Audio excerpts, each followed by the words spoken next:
খানাতুল কাবা, ওই খানায় কাবার মালিক দেখতেছিলেন। সুবহানাল্লাহ। আমরা জমিনের মধ্যে আমরা গোপনে বলেন এবং মানুষের মধ্যে বলেন যা করি আমার আল্লাহ পাক দেখে কি দেখে। এই যে বলতেছিলাম কেন, যে এই যে বলতেছিলাম যে ধ্বংস হোক কুফরের অধিপতিরা, এর আয়াতের তাফসীরের মধ্যে আল্লাহ পাক বলেছেন যে আল্লাহর রাসূলের পূর্বে ৭০ থেকে ৮০ বছর পূর্বে একজন জালিম বাদশা ছিলেন। শুনেন ভালো করে বুঝেন, একজন কি ছিল? জালেম বাদশা। এখন জালেম বাদশা, ওদের প্রত্যেকটা জালেমের বৈশিষ্ট্য অনেকটা এক ধরনের হয়। জালেমরা চাই হচ্ছে ক্ষমতা। জালেমরা চাই কি? ক্ষমতা। আমার দেশের কোন মানুষ দরকার নাই, আমার চাই হচ্ছে ক্ষমতা। বাংলাদেশে এক জালেম ছিলেন, এই দেশের মানুষ বলে সব সাফ হয়ে যায়, কিন্তু আমার চেয়ার দেওয়া টিকে থাকে, এমন জালেম ছিল কি ছিল না? ছিল না মনে হয়? আপনাদের কথার অবস্থা দিয়ে মনে হচ্ছে ছিল। এই ৭০ থেকে ৮০ বছর পূর্বে একজন বাদশা ছিলেন, জালেম বাদশা। এর দরবারে একজন মন্ত্রী ছিল, সে ছিল অন্ধ। ভালো করে বুঝলেন, অন্ধ। এরপরে বাদশা উনি শেষ মুহূর্তে আল্লাহ সব মানুষকে, যদি মানুষকে বলে যে তোমার মালিককে, সৃষ্টিকর্তাকে, বাদশাকে যদি কেউ না মানত তাদেরকে মেরে ফেলত। ওই সময় একটা ছিলেন জাদুঘর, একটা জাদু। আগের জামানায় জাদু দিয়ে মানুষ অনেক সময় ক্ষমতায় থাকতো। জাদু একদম পণ্ডিত ছিলেন। পণ্ডিত যখন বিদ্ধ হয়ে যায় তখন বাদশাকে বললেন, বাদশা নামদার, আমি তো বিদ্ধ হয়ে যাচ্ছি, তো একজন সুন্দর সুদর্শন ভালো একজন যুবক দরকার। এই বাদশা নামদার দেশের মধ্যে ঘুরে ঘুরে একজন যুবক পাইলেন, তার নাম হচ্ছে আব্দুল্লাহ ইবনে তামের। নাম কি? আব্দুল্লাহ ইবনে তামের। উনি ওই যে জাদুকরের কাছ থেকে এসে জাদু শেখে আর বাড়ির দিকে যায়, জাদু শেখে বাড়ির দিকে যায়। যাইতে যাইতে দেখে যে একদিন হঠাৎ করে দেখে যে ঈসা আলাইহিস সালাতু ওয়াস সালামের অনুসারী একজন মানুষ ছিলেন, ইনি আল্লাহ দাওয়াত দেয়, দ্বীনের দাওয়াত প্রচার করে। সুবহানাল্লাহ। তো ওনার কাছে যখন ইসলামের কথা শুনলেন, ইসলামের কথা শুনে সেই আব্দুল্লাহ ইবনে তামের ইসলামের দিকে অদ্ভুত মানে আবৃত হয়ে গেলে, এমনকি উনি ইসলাম ধর্মটা গ্রহণ করলেন। সুবহানাল্লাহ। আল্লাহ পাক তাকে এমন একটা অলৌকিক শক্তি দিলেন যে যখন যা বলে তাই কবুল হয়। যে অসুখের জন্য ফু দেয়, ওই অসুখটা ভালো হয়ে যায়। এর নাম প্রচার হতে হতে একদম পার্লামেন্ট পর্যন্ত চলে গেল। বন্ধ যে মন্ত্রী ছিল, এই মন্ত্রীর কাছে গেছে। মন্ত্রীর কাছে যা বলতেছে যে মন্ত্রী, আমাদের দেশে একজন যুবক আছে, যেই যুবকটা যা বলে তাই হয়, যার জন্য যেটা দোয়া করে সেইটাই হয়। আপনি যেহেতু অন্ধ, ওনার কাছে গেলে আপনার চোখটা ভালো হয়ে যাবে। সুবহানাল্লাহ। এখন অন্ধ মানুষ, ওর তো মন চায় না আমার চোখে একটু দেখি, দেখতে মন চায় না। একজন অন্ধ গিয়ে জিজ্ঞাসা করেন, আর যত সম্পত্তি আছে প্রত্যেকটা সম্পত্তির বিনিময় হলে একটা বারের জন্য অন্ধ চায় আল্লাহ সুন্দর দুনিয়া আমি একটু তাকিয়ে তাকিয়ে দেখি। সুবহানাল্লাহ বলে। অথচ এত বড় নিয়ামত আল্লাহ পাক আমাদের দান করলো, এই চোখ দিয়ে দিয়ে আল্লাহর কোরআনটা আমরা দেখে দেখে পড়তে পারি না। উনি গেলেন আব্দুল্লাহ ইবনে তামের কাছে, যা বললেন, যুবক, আমি অনেক কিছু শুনে আপনার কাছে আসলাম, আপনি আমার চোখটা একটু ভালো করে দেন। তখন বললেন, আমি চোখ ভালো করার মালিক না। একটু আওয়াজ দিয়ে বলেন, ভালো করার মালিক আল্লাহ। আল্লাহর বান্দা ডাকতে বলেন, এরপরে আমি দুনিয়ার কোন ব্যাধির জন্য আমি আমার আল্লাহর কাছে দোয়া করতে পারি না। আমি একটাই কথা আপনাকে বলে দেই, আপনি যদি আমার আল্লাহর উপর ঈমান আনতে পারেন, তাহলে আমি আল্লাহর কাছে দোয়া করে দেব, আমার আল্লাহ আপনার চক্ষুটা ভালো করে দেবেন। সুবহানাল্লাহ। আল্লাহ বান্দা এরপরে এমন কথা শোনার পর ডাক বললেন, যুবক তুমি কি জানো কোন জায়গায় কি কথা বলো? এই দেশের মধ্যে এমন একজন বাদশা আছে, বাদশা যদি তোমার কথা শুনে তোমাকে হত্যা করে ফেলবে। বলে হ্যাঁ আমি সব কিছু জানি, তবে আমার ফাইনাল ডিসিশন হলো আপনি যদি আমার মালিকের উপর আপনি যদি ঈমান আনতে পারেন দোয়া করব, সঙ্গে সঙ্গে ওই মানুষটা আবার আল্লাহর উপর ঈমান এনে কালমা পড়ে মুসলমান হয়ে গেল। বলেন না সুবহানাল্লাহ। আল্লাহর বান্দা ঈমান আনার পর এরপরে এই যে মন্ত্রী মহোদয় চলে গেলেন হচ্ছে তার বাদশার দরবারে। একজন অন্ধ মানুষ আর একজন ভালো মানুষ। আচ্ছা বলেন তো দেখি চলার সময় বোঝা যায় কি যায় না? অন্ধ আর ভালো মানুষ কিন্তু হাঁটলেও বোঝা যায়। বাদশা নামটা চিন্তা করলেন যে আপনি তো অন্ধ ছিলেন, মন্ত্রী সব ভালো হলেন কিভাবে? তখন ওই মন্ত্রী ঈমানের মধ্যে এত শক্তি ছিল, এত শক্তি ছিল, ডাক দা বলেন আমার মালিক আমার চক্ষুটা আমাকে ভালো করে দিয়েছেন, সুবহানাল্লাহ। আমার মালিক চোখ ভালো করে দিয়েছেন। বাদশা ভাবলো যে হয়তো মালিক আমার কথাই মনে হয় বলে, বলছে যে আমার কথা যেহেতু তুমি বলতেছো, একলা বললে হবে না, সব মানুষের সামনে তোমার বলতে হবে যে আমার বাচ্চা আমার চোখ ভালো করে দিয়েছে। তখন এই মন্ত্রী বললেন যে বাদশা নামদার, আপনি তো আমার মালিক না, আপনি তো আমার প্রভু না, আমি জাত করে ঈমান এনেছি যে আমাকে সৃষ্টি করেছে ওই মালিক আমার চোখ ভালো করে দিয়েছে, সুবহানাল্লাহ।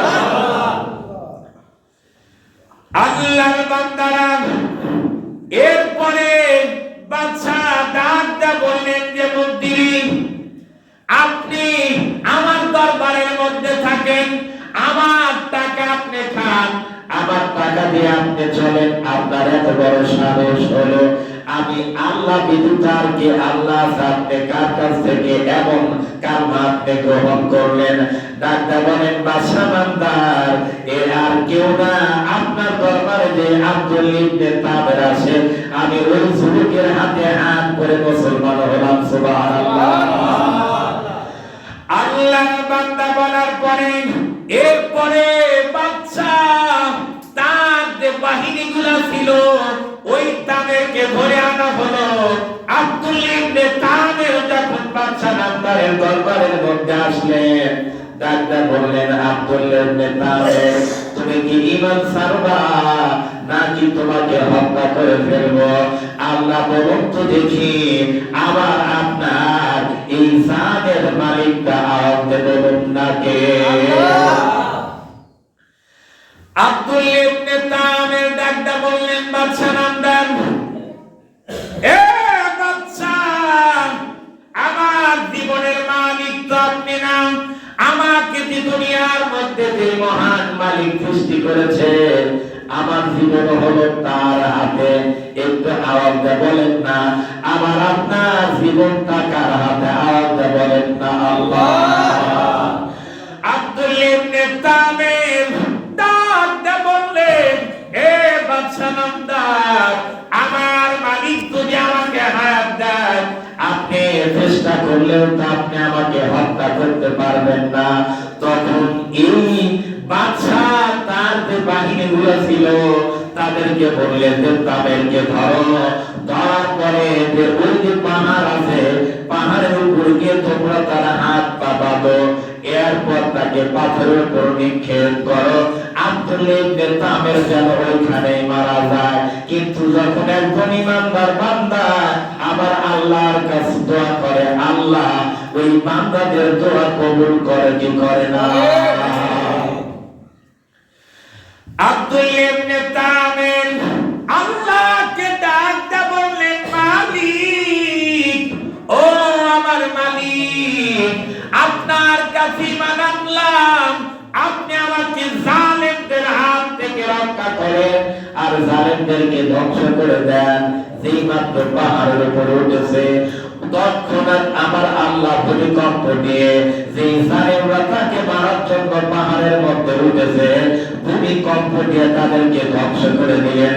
একটু আওয়াজে বলেন না সুবহানাল্লাহ।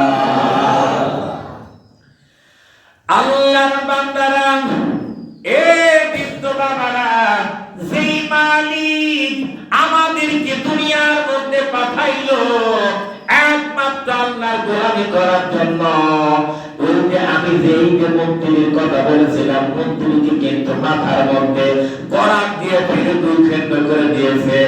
এরপরে এই মন্ত্রীটা ঈমান থেকে বিন্দু পরিমাণ পিছপা হন নাই। সুবহানাল্লাহ। মাথার মধ্যে করাত দিয়ে ফেলে দুখণ্ডিত করে তাকে মারা হয়েছে। এরপরে ঈমান নষ্ট হয়েছে, জোরে বলেন ঈমান হয়েছে, ছাড়ে নাই। অথচ আমরা মুসলমান, ঈমান তো ছাড়ি, মাথার মধ্যে করাত তো দূরের কথা, মাত্র 5 টাকা দামের এক কাপ চায়ের বিনিময় অনেক মানুষগুলো আমরা ঈমান ছেড়ে দেই, ঈমানকে নষ্ট করে ফেলি, ঈমানকে বিক্রি করে ফেলি। এমন মানুষ আছে না নাই? এটা আমাদের মধ্যে আছে না নাই? আছে। এখন সাম্প্রতিক সময়ের মধ্যে একটা বিষয় নিয়ে চরম ভাবে তাম বাংলাদেশের মধ্যে উত্তেজিত হয়ে আছে। এর নাম হচ্ছে বাউল। নাম কি? বাউল। একটু ভালো করে বুঝে শুনে কথা বলি, আপনারা শোনার পরে উত্তরটা দিন। বাউল শব্দ অর্থ প্রস্তাব। বাউল শব্দ অর্থ প্রস্তাব।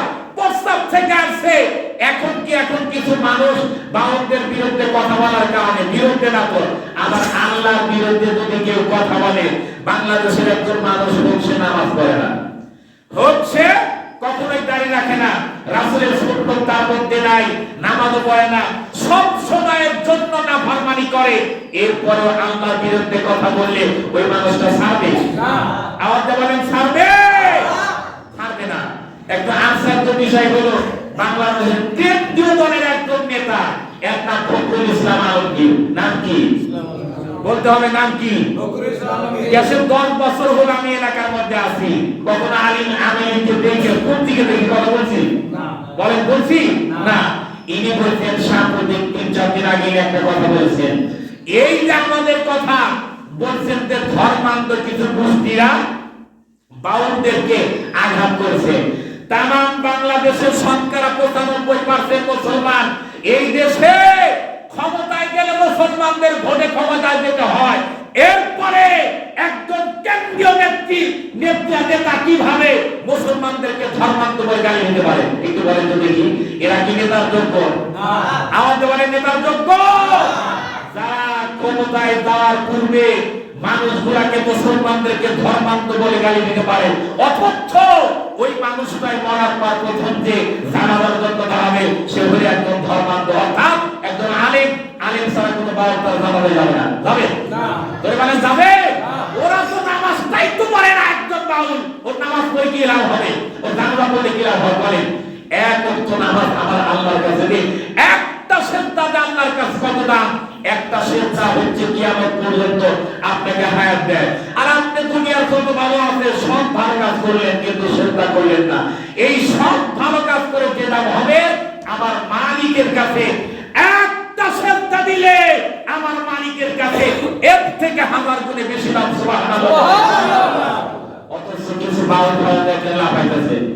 এখানে কেউ যে বাউল আছেন, এই কিছু পোলা মানুষ অনেক সময় গান শুনি। আমি যদি আর কোনদিন এই ধরনের গান শুনি কোথাও পিটা হয়ে যেত, ছাড় নাই। আল্লাহর বান্দারা, এরপরে ওই বাদশা নামদার আব্দুল্লাহ ইবনে তামেরকে ডাকতে বললেন, এ তামের, আমি তোমাকে হত্যা করতে চাই। ওই পাহাড় থেকে আসার পরে বাদশা নামদার আশ্চর্য হয়ে গেল, আবার তাকে কিছু সৈন্য পাঠিয়ে দিলেন ওই অত্যন্ত একটা সাগরের মধ্যে। সাগরের মধ্যে যাওয়ার পর আমার আল্লাহর কাছে দোয়া করলেন, আল্লাহ এই জালেমদের হাত থেকে আমাকে হেফাজত করো। একবার আওয়াজ দিয়ে বলেন, হেফাজতের মালিক কে? আল্লাহ ওই সাগরের মধ্যে এত একটা ভূমিকম্প দিয়ে দিল।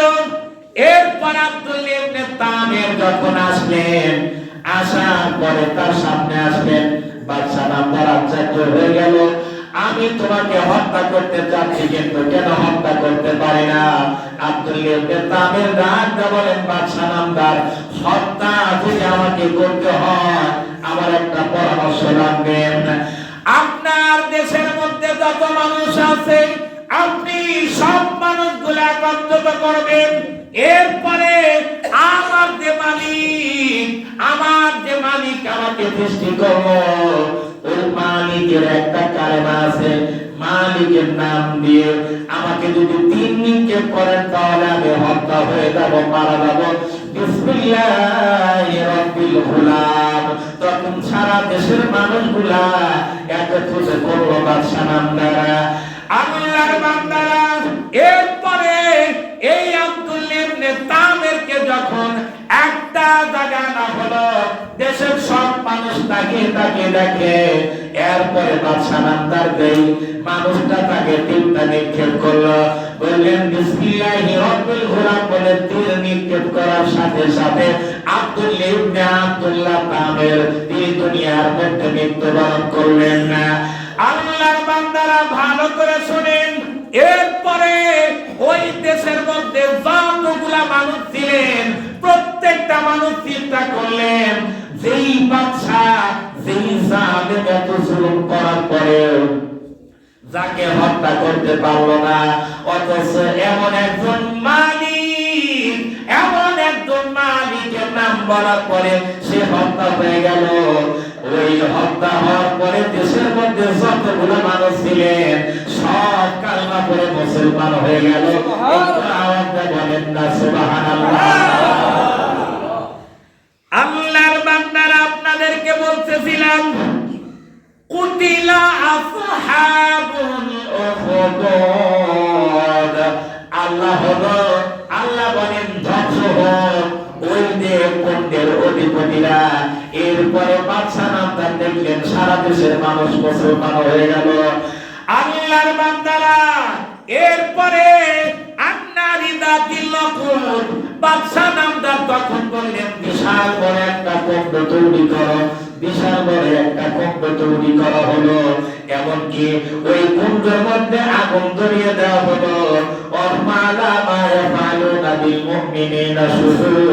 এমনকি দুনিয়ার মধ্যে যারা দেখতেছিলেন ওই অগ্নিকুণ্ডের মধ্যে মুসলমানদেরকে নিক্ষেপ করতেছিল, এরা কিন্তু অনেক সময় ওই জালেমরা বসে বসে দেখতেছিলেন কেন তাদেরকে কেন অগ্নিকুণ্ডের মধ্যে নিক্ষেপ করলেন।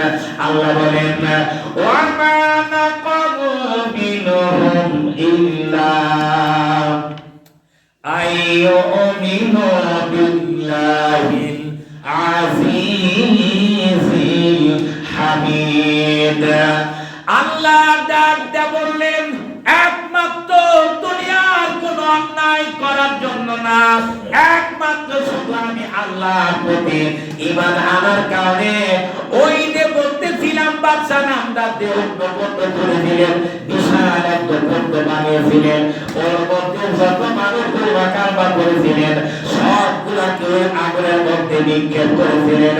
একবার আওয়াজটা করতে পারলেন না নাউজুবিল্লাহ। আল্লাহর পয়গম্বরের কাছে এরপরে যখন সূরাতুল বুরুজ নাযিল হয়, সাহাবায়ে কেরামরা যখন বললেন আল্লাহর কাছে আমাদের জন্য একটু দোয়া করেন, আবার আল্লাহ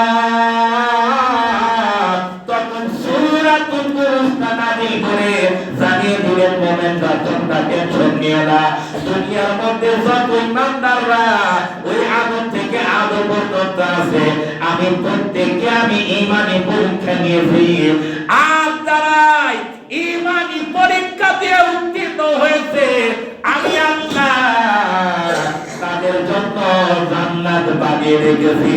একবার আওয়াজ করেন না সুবহানাল্লাহ। জান্নাতের মধ্যে যারা যাবেন আল্লাহ তাদেরকে বলেন ইন্নাল্লাযীনা আমানু ওয়া আমিলুস সলিহাতি কানাত লাহুম জান্নাতুল ফিরদাউসি নুজুলা। আল্লাহ বলেন দুনিয়ার মানুষ দুইটা কারণ করলে আমি জান্নাত দেব, শুধু জান্নাত দেব না সব থেকে উত্তম জান্নাতটা দেব। এক নাম্বার হলো ঈমান লাগবে কার উপরে? আল্লাহ। আওয়াজটা বলেন ঈমান আনতো কার উপরে? আর দ্বিতীয় নাম্বার হলো নেক কাজ করা লাগবে। ঈমান আনার পরে যদি নেক কাজ করতে পারেন, আবার আপনার জন্য আমার আল্লাহ পাকের জান্নাতগুলো অপেক্ষা করছে। আমরা এই দিন মালাকুল মউত আমাদের কাছে আসবে আর মৃত্যুবরণ করব।